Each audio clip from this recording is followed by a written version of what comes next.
Aloha everybody, Jill here coming to you live from one of my bathrooms.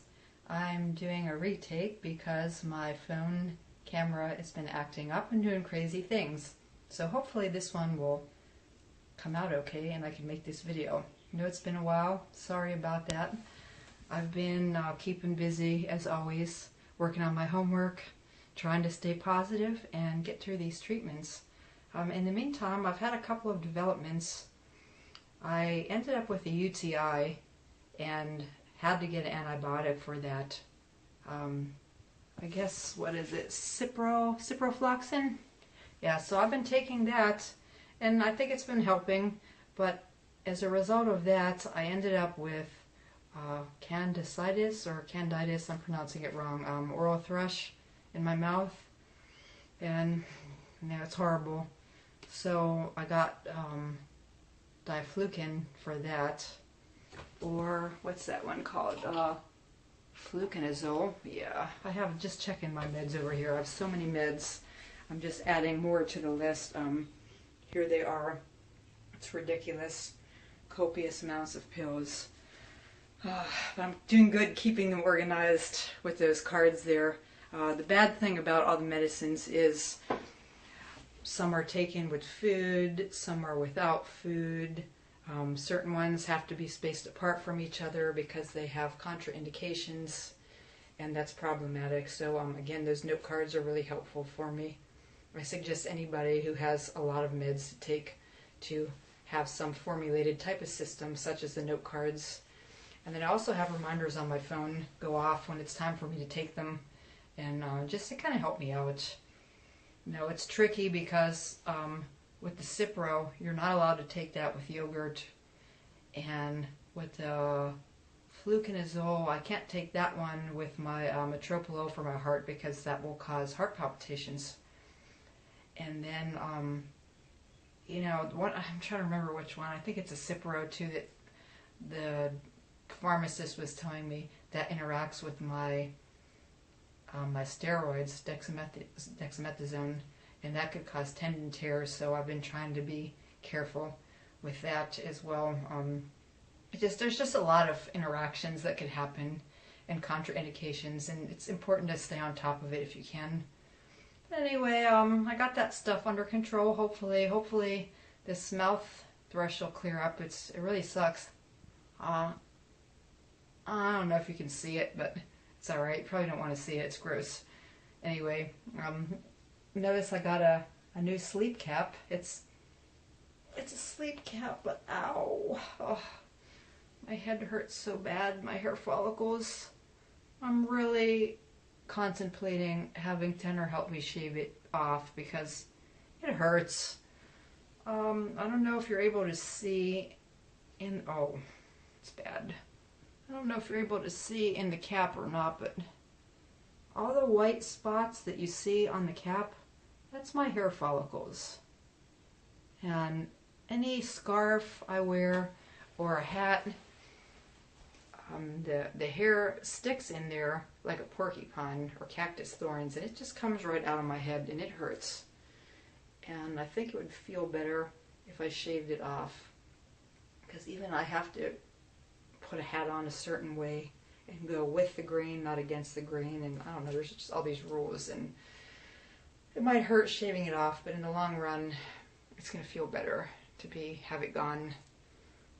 You know, my port looks good, my neck looks good, the rash is all gone.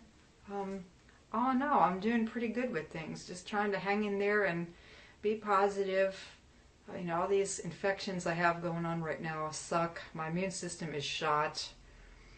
And I always had a really strong immune system. And after working in healthcare for 28 years, I know it was strong. But cancer makes it, makes you really immunocompromised. And you're very susceptible to pretty much anything that comes your way.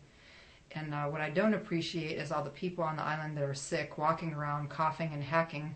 Especially, I'm not trying to put anybody on blast, but I kind of am. I was in the neurologist's office the other day, and the medical assistant was coughing and hacking. She was coughing and hacking the whole time I was in there. And then I overheard her telling her coworker how sick she was. And I don't think it's right that someone who works in the medical field like that and greets patients at the front desk should be coughing and hacking. And why is she at work at all? A cold or a flu of that nature could potentially kill me right now. And even though I wear a mask every time I'm out in public, I still don't think it's right. She could have killed me. And there's a lot of sick people in there and elderly people, and I meant to bring that up to the neurologist when I got in there, but then I was just listening to my appointment and I forgot to mention it. I did have some good news in there. I have my MRI scheduled for my brain in the middle of June. It's a while away from now, but at least I have the appointment set up.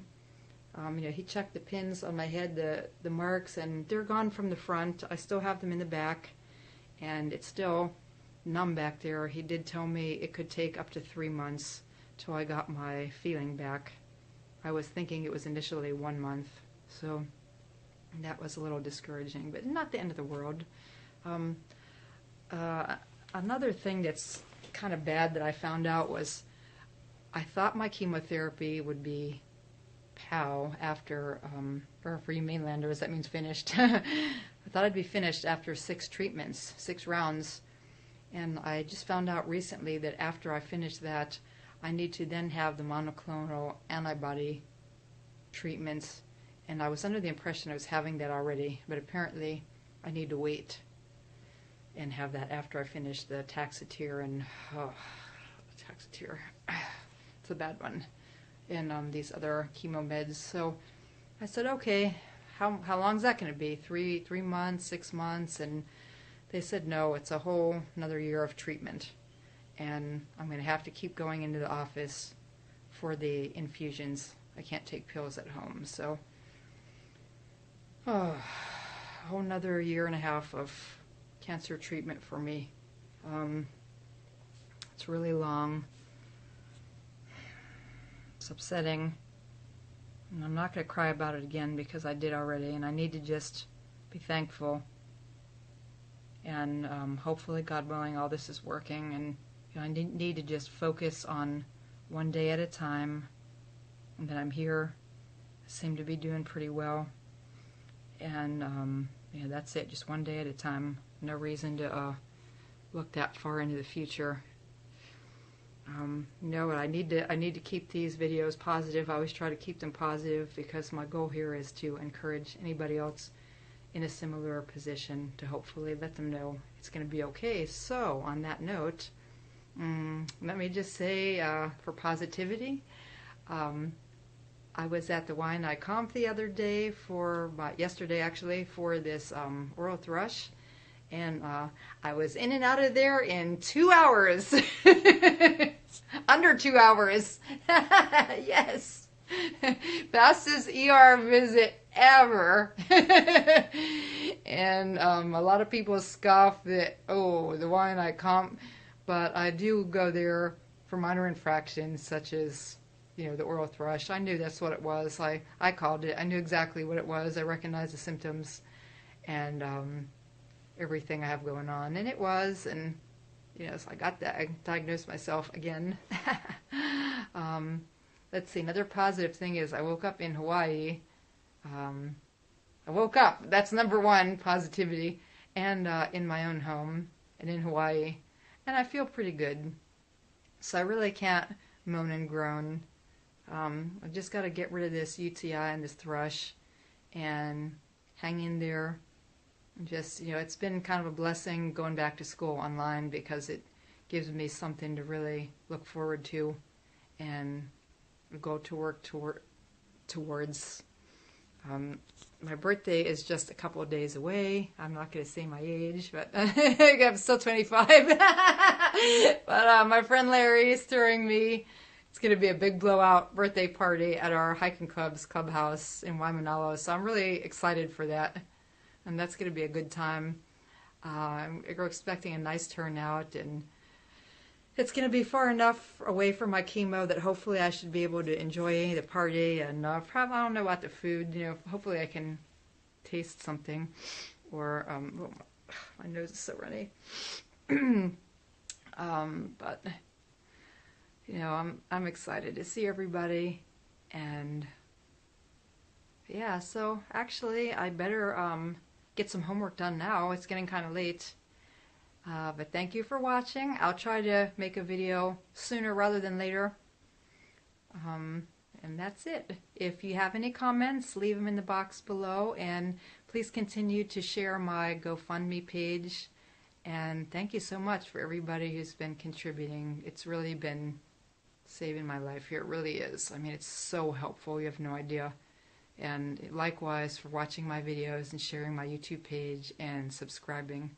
Really want to just keep getting the word out there. So thank you very much, everybody. Mahalo, aloha, and I will check back in with you soon. All right.